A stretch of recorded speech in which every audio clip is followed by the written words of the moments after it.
friends, I am Arpit and I am here with today's analysis. Today is 26th of April and we are going to cover three very important topics which are in news. Article 244A of the Constitution. Well, this article has become quite popular in a Lok Sabha constituency in Assam, that is Difu. The people in Difu, basically the tribals, have been demanding the inclusion in Article 244A since long. What is it? It is basically giving more autonomy to any region in Assam. This article specifically is for Assam. Assam also has the provisions related to the sixth schedule of the constitution, but those are limited powers only or limited amount of autonomy is there. Article 244A gives more amount of autonomy. It is actually defined in the constitution as a state within the state, a separate legislature along with the council of ministers, or I would say any one of them is there, and they can make laws on more subjects as compared to when they were making laws under Schedule 6 of the Constitution. So let's see what happens in this general elections or after this general elections, whether the successful candidate will be able to deliver or not. Next is Election Commission sends notice to parties, not individuals. Earlier, for the violation of Model Code of Conduct, the Election Commission of India used to send notices to individuals. In an unprecedented move, yes, that has happened for the very first time, Election Commission of India has sent notices to the parties, that is Bharatiya Janata Party and the Indian National Congress. Why? Because their star campaigners, Rahul Gandhi for Indian National Congress and Narendra Modi for the BJP, have violated the Model Code of Conduct. It is also to be known that no sitting Prime Minister has been served as a notice as an individual by Election Commission of India for violating Model Code of Conduct till now. And now also this practice has continued, but a new practice where political parties have been sent notices. Let's see how these parties respond to these notices. Next is the fourth global mass coral bleaching. Coral reefs are basically considered as the evergreen forests of the oceans. They are very, very much important for the marine ecosystem. Corals are in a symbiotic relationship with zooxanthellae, which is an algae. The algae provides food to the corals and color to the corals. In return, algae provide a house to the algae. The corals provide house to the algae.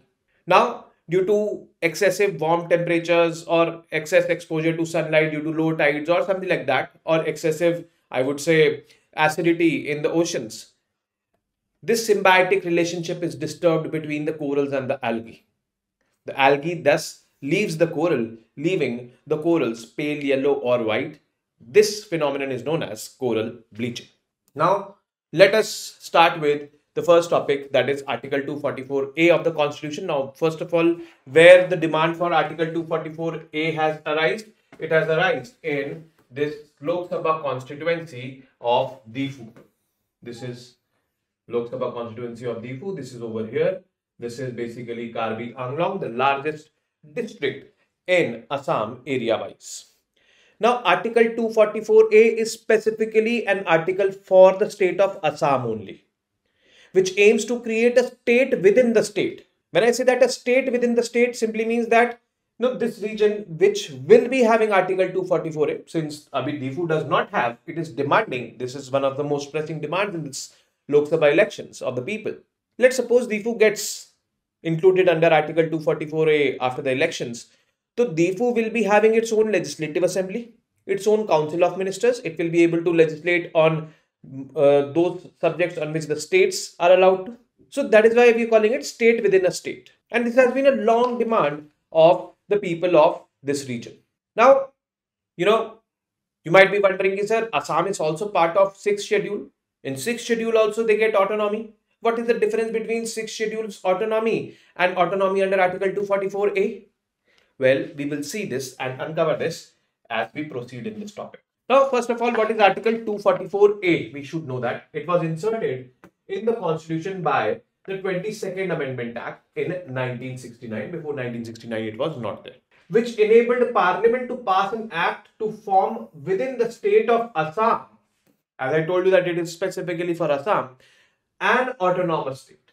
Means a state, an autonomous state within the state of Assam can be formed according to Article 244A, comprising, whether wholly or in part, all or any of certain specified tribal areas. Tribal areas means the Schedule 6 areas. So what is special about this article?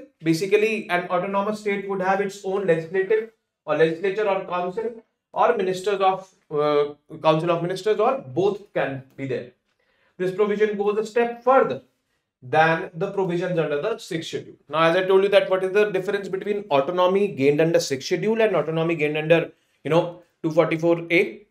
First of all, both these provisions are for giving autonomy to the people in Assam. 244A is specifically for the people of Assam. 6th schedule is for 4 states: Assam, Tripura, Meghalaya, Mizoram. And under Article 244A, more autonomy is given, as it is written that a step further we go in providing autonomy. Means more, subjects can be legislated upon, more powers are there with the executive, like this. Now, aren't these provisions available in the 6th schedule? Means provisions with respect to autonomy. Actually, no. There are only limited provisions available under the 6th schedule. We have elected representatives under 6th schedule because there is this tribal council which can be established under the 6th schedule, and for that, in that tribal council, elected representatives are there. And these representatives are for more decentralized governance of these tribal areas, so that the identity of these tribal areas can be intact. They have limited legislative powers. They have legislative powers, but limited legislative powers they have. If they get included, if any area gets included in the 244A, then they will be having more legislative powers. They can legislate on more subjects, and that is what the people are demanding. They are already there. People of Difu are already there in the 6th schedule because that region, that is Karbi Anglong, is part of the 6th schedule. They do not have control over law and order. They have only limited financial powers. These are the limitations which the people are facing despite being part of the 6th schedule. So 6th schedule, as we can see, in 6th schedule, whenever a region is there, a tribal area is there, they have limited legislative powers, do not have control over law and order, and have only limited financial powers. 244A will give them all, whatever the shortcomings are there in the 6th schedule. Now we should also understand the timeline of this demand. Now, the demand for autonomy. People were not demanding about, Article 244A since the 1950s, because Article 244A as a concept or as an article was not existing in 1950s. It was introduced in the Constitution in 1969 by the 22nd Amendment Act. But yes, demand for more autonomy was there right from the 1950s. This movement of the people there in the Karbi Anglong region led to the formation of Meghalaya as a state in 1972. Now, these people had a choice to become part of Meghalaya or not, but they chose not to become part of Meghalaya. And by 1972, 244A was introduced. 1969 it was introduced. So they now had this greed ki bhai, let's stay in Assam and let's vouch for 244A. Let's be included in 244A. That will give us more autonomy. If we go to Meghalaya, since 244A is not for the state of Meghalaya, we will not be getting more autonomy. And the demand has been, going on since then. Till now, they have not got, included under Article 244.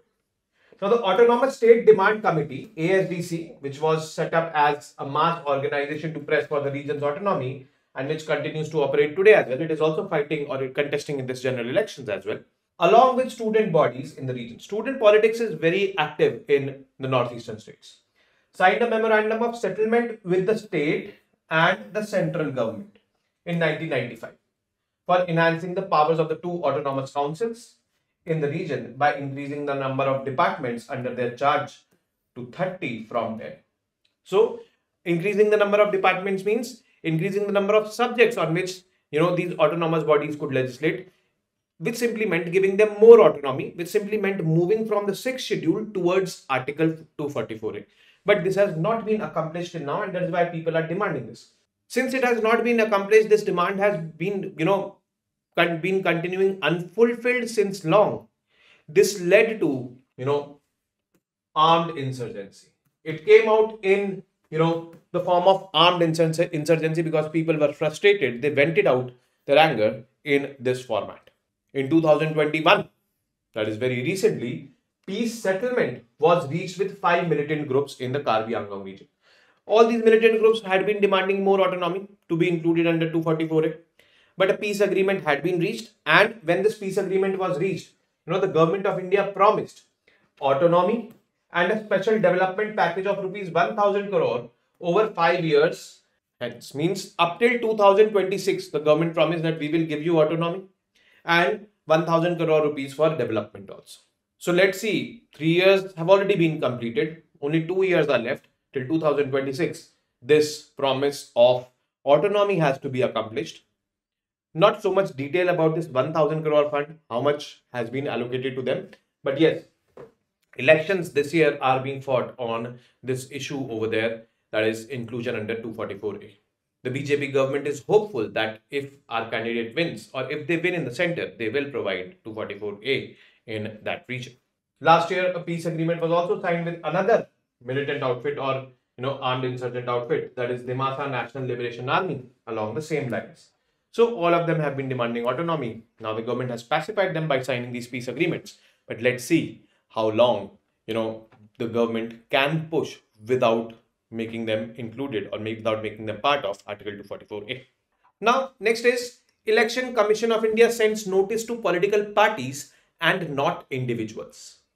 Well, this is unprecedented because earlier Election Commission of India had sent notices to the individuals for violating the Model Code of Conduct. Now the Election Commission of India has issued first ever notices to political parties on violation of Model Code of Conduct by their star campaigners. Actually, violation has been done by individuals only. Star campaigners, who are star campaigners, we will see a bit. Now, in the past, EC has sent general advisories to parties, not notices.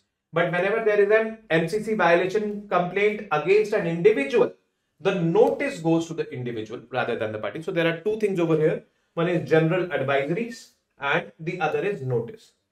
So earlier notices used to go to the individuals and this used to go to the parties. Now what has happened this year, parties have got the notices. That is why it is important, because this is unprecedented. BJP and the Congress have received notices. Why? Because the Prime Minister, Mr. Narendra Modi, was seen violating Model Code of Conduct, and on the other hand, Rahul Gandhi was also seen violating Model Code of Conduct. Now, before we proceed, we should know who is the star campaigner, because a question can be framed from here by UPSC. A star campaigner is a popular vote seeker in an election for a party. There is no law defining the star campaigner. There has not been mentioned about the star campaigner in any law, in any, I would say, party's constitution or party's, I would say, ruling manifesto, ruling document. Nothing, nowhere. But a popular vote seeker. They are nominated by the respective political parties and they follow guidelines issued by ECI under Model Code of Conduct. So ECI has identified this term ki acha star campaigner will be there, and there are certain rules which the star campaigner has to follow. And the Election Commission of India has also said that any political party which has been designated or recognized as a national party can have 40 star campaigners. A state party can have 20 star campaigners. And these are the rules which the star campaigner has to follow. But the most important rule is, every campaign or every contestant who is contesting the elections has that limits set for expenditure. Now, this point, the expenditure on campaign and travel of star campaigners is not added to the candidate's spending limit. Since he is or she is very popular, she can go to multiple places, not only limiting herself or himself to his or herself's respective constituency. So wherever that star campaigner is traveling or doing the expenses, that expense should not be counted in that star campaigner's kitty. That is what Election Commission of India says. Now, the content of the notice, which has been sent by the Election Commission of India to political parties for the very first time, it has underlined that individual star campaigners are responsible for their own speeches, and the EC may, on a case-by-case basis, hold political parties accountable for any MCC violations by their star campaigners. Are these notices effective? A former Election Commission of India, election commissioner, said that EC's move is fraught. Why he said that? If you issue a notice to a party for the comments of a leader, how much of a room do you have to act against the leader? You will not be having this room to act against the leader. Actually, you're not pointing finger towards that leader, you're pointing towards that political party. Also, let's say that the party's reply is unsatisfactory. What action will you take against the party then? Their intent with this is not clear. There means EC's, Election Commission of India's intent with this means sending notices to political parties is not clear. So in a way, that former election commissioner has criticized this move of the Election Commission of India. ECI's logic. ECI has also come up with the response. According to an EC official, Thursday's notices are part of calibrated approach that Chief Election Commissioner Rajiv Kumar had announced during his press conference on Lok Sabha elections on March 16, where tougher actions would be taken against campaigners who are repeat offenders. The level of responsibility is not only being raised, but being legally linked to that of political party to whom that campaigner belongs to. So earlier, political parties were not made responsible, but by sending these notices, political parties are also now being made responsible. Election Commission of India feels that this can increase the pressure on the candidates by their respective political parties, and those campaigners may stop in doing those kind of violations of the Model Code of Conduct. So this is Election Commission of India's logic. And the last is fourth, global mass coral bleaching. Now, a few days ago, we learned about that, the climate report which was released, and in that report, we saw that how the increased heat which is there experienced in our atmosphere, most of it has been, sunk into the oceans, and the average temperatures of the oceans have increased. Well, oceans definitely act like carbon sink, but, there are certain, I would say, implications of heat being absorbed by the oceans. The ocean temperatures increase, and this has been testified by multiple agencies all across the world, whether it be US National Oceanic and Atmospheric Administration or the EU Copernicus Climate Change Service. They said that 21.7 degrees Celsius is the average temperature of the oceans all across the world. Some oceans are colder, some oceans are warmer. So, the warming of the oceans is leading to coral bleaching. This is one such prominent reason behind coral bleaching, and now mass coral bleaching has happened. But first of all, let us understand what are corals and what are coral reefs. Corals are marine invertebrates or animals not possessing a spine. They do not have a spine. Each coral is called a polyp, and thousands of such polyps live together to form a colony, and those are called as coral reefs. The colonies are called as coral reefs. Corals share a symbiotic relationship. Symbiotic means beneficial relationship. Now, corals is one species, the animal. Then there is the algae with which the corals share this symbiotic relationship, single-celled algae. The single-celled algae is called as zooxanthellae. Now, what is the symbiotic relationship? Zooxanthellae provides the corals with food which they are producing by photosynthesis, and zooxanthellae is also providing color to the corals. These two things are provided by zooxanthellae, the algae, to the polyp, the corals. What is coral providing to that algae? Because since it is a symbiotic relationship, so both are benefiting. The corals are providing a house or a living place to that algae. The algae provides coral with food and nutrients, which they make through photosynthesis using the sunlight. The zooxanthellae also gives corals the bright color. In turn, the corals give the algae a home and key nutrients. So this is the symbiotic relationship on which the corals basically survive. What is coral bleaching? So there is this give and take relationship, and both are good friends, both are in a relationship we can consider. But there are certain stresses which are when induced on these coral reefs, which are living happily in a symbiotic relationship, but due to certain stresses which are there, external stresses, things start to get worsened between these two. Means the symbiotic relationship starts to break. Coral bleaching happens when corals experience stress in their environment. This stress can be due to change in temperatures, which is happening due to global warming or climate change, pollution, or high levels of ocean acidity. Under these stressed conditions, the zooxanthellae, the algae or food producing algae living inside coral polyps start producing reactive oxygen species, which is not beneficial for the corals. Well, it means earlier it was producing food, but now it is not able to produce food. It produces certain elements which are not beneficial for the corals. Now what the corals do? The corals expel the color giving zooxanthellae from their polyps. So they expel. They do not let the zooxanthellae stay in them, because earlier those polyps or those corals were allowing zooxanthellae, were giving them a home. Now since they are not beneficial to the corals, they expel them. And this algae was also giving color to the corals. So now the corals are not having that color because algae has been expelled, and they turn pale yellow or white, and this is what is called as coral bleaching. This ends the symbiotic relationship between the, I would say, corals and the zooxanthellae. So a healthy coral is like this, colorful. Now stressed coral, algae leaves the coral. Algae, this green portion which you are seeing, the green dots, small dots, this is algae. These small dots, this is algae. Earlier the algae are living inside these polyps. They are colorful. But now when they are stressed, they start leaving this corals. Bleached coral looks like this, where there is no algae and there is only coral. So it is like this, means a beautiful relationships, certain stress coming, the breakup. I think this will make you understand this in a better way. Causes of coral bleaching. There are multiple causes of coral bleaching. Change in ocean temperature, discussed already. Runoff and pollution from the nearby land. This runoff and pollution basically can lead to stresses in the oceans, because it will alter the components of that marine ecosystem. So this will induce stresses, and when stresses will be there, the symbiotic relationship will break. Overexposure to sunlight. No doubt, that algae needs sunlight to produce food by doing photosynthesis.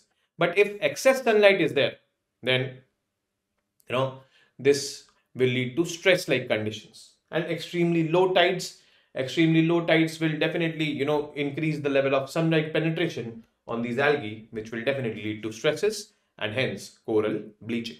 The topics are over. We now come to the MCQs. First is, consider the following statements and mark the correct one. Article 244A of the Indian Constitution is specifically for Assam. Article 244A aims to give greater autonomy than the 6th schedule of the Constitution. Very, very simple. I am not expecting wrong answers for this particular question at least. Next is, consider the statements with respect to areas under 6th schedule of the Indian Constitution and mark how many of them are correct. Now you have to be very careful over here. They have limited legislative powers. They have control over law and order. They have only limited financial powers. How many of them are correct? Only one is correct. Only two statements are correct.